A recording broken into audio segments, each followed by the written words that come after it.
आजकल हर आदमी परेशान दिखता है। किसी को किसी भी प्रकार की समस्या है, किसी को किसी प्रकार की, कोई दरिद्रता के कारण परेशान है, किसी को कोई बाधा है, कोई तंत्र के लिए परेशान है, किसी को किसी ने कुछ करा दिया है, कोई इसलिए परेशान है कि उसके घर में किसी का विवाह नहीं हो रहा है, कोई गरीबी में परेशान है, किसी के बच्चे की शादी नहीं हो रही है। और अगर इन सभी समस्याओं को एक चश्मे से देखा जाए तो इन सभी समस्याओं की, हर समस्या की एक ही जड़ आती है, पैसा। किसी न किसी रूप में जो धन होता है उसके अभाव में मनुष्य विभिन्न परेशानियों से घिरा रहता है। अब आती है कि बात पूजा पाठ करने की, ध्यान करने की, साधना करने की, भक्ति करने की। तो अगर हम पूजा पाठ और भक्ति अगर व्यवहारिक रूप से देखा जाए तो हम अगर कोई ध्यान भी करते हैं तो उसके लिए भी हमको जैसे कि कुछ न कुछ चीज़ों की ज़रूरत पड़ती है। ध्यान में समय लगेगा तो हम अपना पूजा पाठ करने के जो समय को अपने काम के समय में लगाएंगे। तो चूँकि काम तो करते नहीं हैं तो इस प्रकार क्या होगा कि हमको धन की समस्याओं का सामना करना पड़ जाता है। और पूजा करने के लिए भी धन की ज़रूरत पड़ती है, जैसे कि हम घी खरीदेंगे, धूप बत्ती खरीदेंगे, भगवान की फ़ोटो खरीदेंगे। तो कुल मिला के हर समस्या जो है धन से शुरू होती है।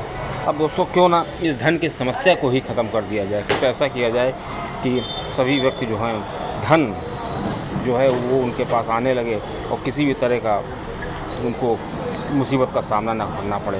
और जितनी धन की समस्याएं होती हैं कुछ ग्रहों के कारण होती हैं, उस ग्रहों के दोष के कारण धन की समस्या हमेशा आती है दोस्तों। तो इसका एक सबसे सरल उपाय मैंने सोचा शेयर करें कि लोगों की परेशानियों को दूर करने का। दोस्तों सबसे सरल माध्यम कहा जाएगा बिना किसी उपाय के, अगर कोई व्यक्ति धन की समस्या से पीड़ित है तो उसको परिवार सहित किसी मंदिर की सेवा शुरू कर देनी चाहिए। अब मंदिर की सेवा का मतलब है कि जितनी देर मंदिर में जाए और मंदिर में विभिन्न प्रकार की जो सेवाएं होती हैं उनको दे। लेकिन इन सेवाओं को करने का एक नियम है कि वो जो भी सेवा करे उसका एक निश्चित समय होना चाहिए। जैसे वो शाम को जाए तो शाम को निश्चित जाए, और अगर सुबह जाता है तो सुबह जाए। और एक संकल्प ले करके कि मुझे इस मंदिर में 41 दिन जो है झाड़ू लगाने हैं, वो झाड़ू लगा सकता है मंदिर में। वो कुछ नहीं तो दिया जला सकता है, कुछ नहीं मंदिर की साफ़ सफाई कर सकता है। अगर उसके पास थोड़ा धन है तो उस मंदिर में वो कोई चीज़ रेनोवेट करानी है, कहीं पुताई करानी है, किसी मूर्ति को ठीक कराना है, वो कर सकता है। आपने देखा होगा गुरुद्वारे में एक से एक बड़े बड़े जो श्रद्धालु होते हैं वो जूते की सफाई, जूते की सेवा करते हैं, सभी के जूते साफ़ करके देते हैं और सभी को प्रेम से लंगर खिलाते हैं। आपने देखा होगा, कभी सरदारों को गरीब नहीं देखा होगा। दोस्तों ये मंदिर की सेवा बहुत बड़ी सेवा होती है, क्योंकि अक्सर उसका कारण ये है ना कि मंदिर हम जाते हैं, परेशान हुए तभी मंदिर याद आता है, भगवान याद आता है। जब पैसा होता है आदमी के पास तो उसको भगवान नहीं याद आता है। भगवान को चीज़ मालूम थी, मंदिर गए तो हमने अपनी समस्या कह दी कि भाई मुझे भगवान ये परेशानी है, और अपनी समस्या कह कर चले आए। लेकिन उसका वो तो एक स्वार्थ हो गया ना, हमने भगवान के लिए क्या किया। भगवान ये देखते हैं ना कि इसने मेरी निस्वार्थ भाव से सेवा करी, मुझे ज़रूर इसकी मदद करनी चाहिए। तो जब हम मंदिर में अपना समय देंगे तभी भगवान को भी लगेगा कि हाँ इसने जो है निस्वार्थ भाव से मेरी सेवा की है और मुझे इसकी मदद करना चाहिए। दोस्तों इस प्रकार जो भी भक्त मंदिर में जा कर के सेवा करते हैं वो कभी गरीब नहीं रहते और उनके पास किसी भी तरह की धन की समस्या नहीं रहती है। धन उनके पास कहीं ना कहीं से ज़रूर आ जाता है। अब दोस्तों मंदिर में जाकर जो हम अपना योगदान देते हैं, सेवा करते हैं, तो उससे हमारा जो मस्तिष्क है, मेरा जो मन है वो बिल्कुल शांत रहता है। और मंदिर जाने से, सेवा करने से, दोनों काम करने से क्या होता है कि हमें विभिन्न प्रकार के लाभ प्राप्त होते हैं। दोस्तों आइए जानते हैं कि मंदिर में सेवा करने से मनुष्य को किस किस प्रकार के लाभ प्राप्त होते हैं और सेवा क्यों अनिवार्य है। दोस्तों ऐसी रोचक जानकारी के लिए आप major tips income channel subscribe कर सकते हैं और वीडियो को शेयर कर सकते हैं। दोस्तों मंदिर जाने से सबसे पहला काम ये होता है कि जो भक्त होते हैं, जो मंदिर जाते हैं, उनको मन की शांति मिलती है। वो मन में पूरी तरीके से संतुष्ट रहते हैं। उनके पास खाने को ना हो, कपड़े ना हो, किसी भी तरह की परेशानी हो, लेकिन उनको चीज़ों को देखने का नज़रिया बदल जाता है। क्योंकि सुख दुख सब व्यक्ति के अंदर होता है। हम सुख का अनुभव करेंगे तो हमको सुख होगा और दुख का अनुभव करेंगे तो हमको दुख होगा। इसलिए जो भक्त मंदिर जाते हैं उनके अंदर एक ऐसी ऊर्जा, सकारात्मक ऊर्जा का प्रवाह होने लगता है कि उनको हर तरीके से संतुष्टि मिलती है। तो दूसरी चीज़ जो है मंदिर जाने से होता है कि मन में कभी गलत विचार नहीं आते हैं, हमेशा सकारात्मक, किसी के लिए बुरे विचार नहीं आते हैं, अपने लिए बुरे विचार नहीं आते हैं। जैसे बहुत लोग क्या करते हैं, आत्महत्या कर लेते हैं, कूद जाते हैं या किसी से लड़ाई झगड़ा कर देते हैं। तो अगर आप मंदिर जाते हैं तो हमेशा मंदिर में जाने के कारण जो अदृश्य शक्तियाँ होती हैं वो भक्त की रक्षा किया करती हैं और उसको गलत काम करने से रोकती हैं। अब दोस्तों, सबसे बड़ी चीज़ होती है, अगर मंदिर की सेवा का संकल्प ले लेते हैं तो सबसे बड़ी चीज़ ये होती है कि हम डेली मंदिर जाएंगे इसी बहाने। और जब आप डेली मंदिर जाएंगे तो ज़रूर उसका परिणाम बहुत ही सकारात्मक होगा। और आप 41 दिन अगर लगातार किसी मंदिर में जा कर के देखिए, लेकिन एक चीज़ ध्यान रखिए, समय बिल्कुल निश्चित होना चाहिए और जो सेवा है वो भी निश्चित होना चाहिए। कुछ नहीं कर सकते, झाड़ू नहीं लगा सकते तो दीपक जला सकते हैं, मंदिर में उजाला कर सकते हैं।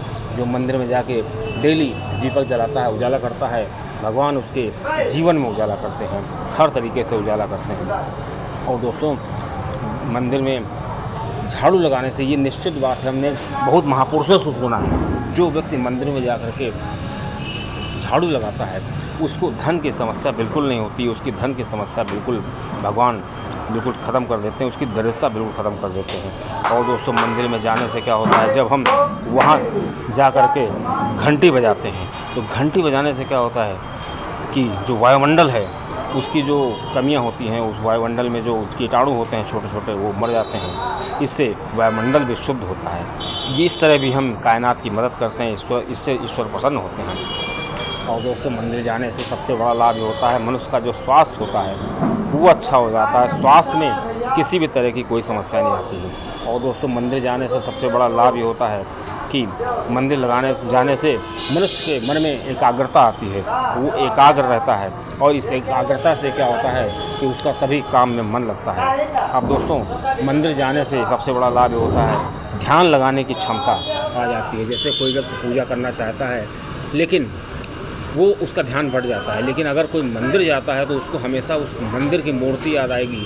और जब मूर्ति की जो तस्वीर जब दिमाग में बन जाती है तो ध्यान करना बहुत सरल हो जाता है। और जब हम ध्यान करते में थकते नहीं और हमें याद रहता है कि हमें ध्यान करना है और ध्यान की अवधि बढ़ जाती है। ये बहुत बड़ी चीज़ होती है, क्योंकि बहुत बड़े बड़े साधु महात्मा भी ध्यान लगाने में बहुत ज़्यादा विचलित हो जाते हैं।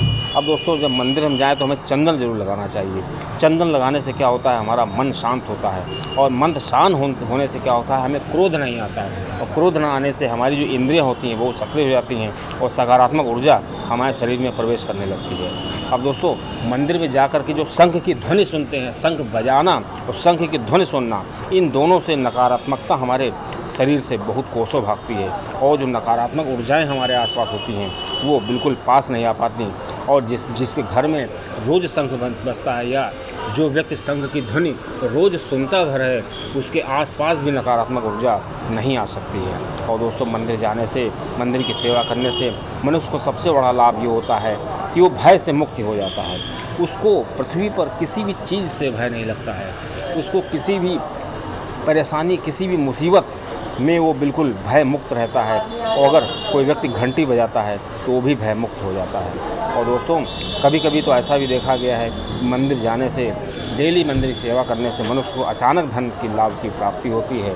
और अगर वो बहुत दिन से कोई मकान बनाना चाहता है, भवन निर्माण नहीं करा पा रहा है, तो उस कार्य में भी उसकी बहुत ही मदद मिलती है। शादी ब्याह वाले कार्य भी जल्दी से हो जाते हैं। अब दोस्तों, मंदिर जाने से सबसे बड़ा लाभ ये होता है कि मनुष्य का आज्ञा चक्र और सहस्त्रार चक्र सब खुल जाते हैं, क्योंकि मंदिर जाने से मंदिर में एक विशेष प्रकार की ऊर्जा होती है, उसका प्रमाण है। कभी आप परेशान होइए तो आप मंदिर की तरफ भागते हैं। मंदिर जाके जब फर्श पे बैठते हैं तो आपके जो पंजे होते हैं, शरीर के पैर होते हैं, उन पैरों से, उन हाथों से जिस चीज़ को आप स्पर्श करते हैं, माथा टेक करके प्रणाम करते हैं, तो माथे से सकारात्मक ऊर्जा आज्ञा चक्र से सहस्त्रार चक्र होती हुई सीधे उसका वायुमंडल में जो ऊर्जा है, जो ईश्वर की ऊर्जा है, क्योंकि दुनिया में जितने कृत्य किए जाते हैं, जितने किसी भी के द्वारा किए जाते हैं, वो किसी न किसी रूप में ऊर्जा के रूप में संचित रहते हैं।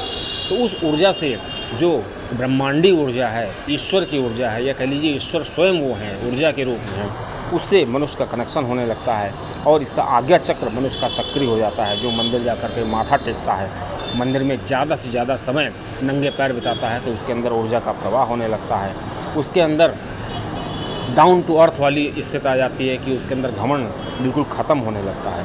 अब दोस्तों, मंदिर जा कर के हम सबसे बड़ा लाभ ये होता है, मंदिर में जाकर जब हम आरती होती है तो ताली बजाते हैं। तो ताली बजाने से क्या होता है कि हमारी जो बंद नसें होती हैं वो खुल जाती हैं, और क्योंकि हाथों में पूरे शरीर की जो नसें होती हैं उनका कनेक्शन होता है, जब तेज़ तेज़ ताली बजाते हैं तो वो सभी नसें खुल जाती हैं। इस प्रकार मनुष्य को किसी भी तरह का जो रोग होने वाला भी होता है वो अपने आप सही हो जाता है, क्योंकि शरीर के अंदर विशेष क्षमता होती है वो कि किसी भी रोग से वो लड़ने की क्षमता रखता है।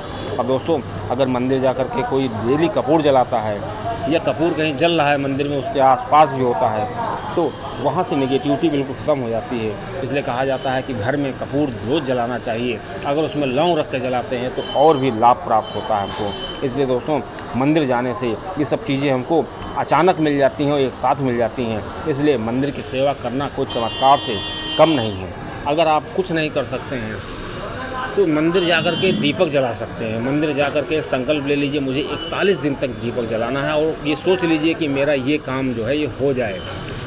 कहिए ना, बस मन में सोचिए कि मुझे इस काम के लिए जो है मैं हार चुका हूँ, किसी भी तरीके से मेरा ये काम हो जाए। तो आप देखेंगे कि 41 दिन के अंदर ज़रूर आपको कुछ ना कुछ ऐसे रिजल्ट मिलने लगेंगे कि वो काम के लिए हरी झंडी कहीं ना कहीं से मिल जाएगी। और दीपक जलाने का नियम बिल्कुल निश्चित होना चाहिए कि हमको इस समय इतने दीपक जलाने हैं। एक जलाइए, 2 जलाइए, 100 जलाइए, 101 जलाइए, जो भी है उनकी निश्चित संख्या होनी चाहिए। संकल्प लेकर के अगर कोई ये कार्य करता है तो उसको ज़रूर लाभ मिलेगा। और ये भी है, मंदिर जाने से सबसे बड़ा लाभ ये है कि जो 4 धाम हैं या जो बड़े बड़े तीर्थ हैं जहाँ मनुष्य सोचता ही रह जाता है, जीवन भर जा नहीं पाता है, तो आप देखेंगे कि मंदिर की सेवा आपकी पूरी नहीं होगी 41 दिनों के अंदर, और आपका कहीं ना कहीं जाने का प्लान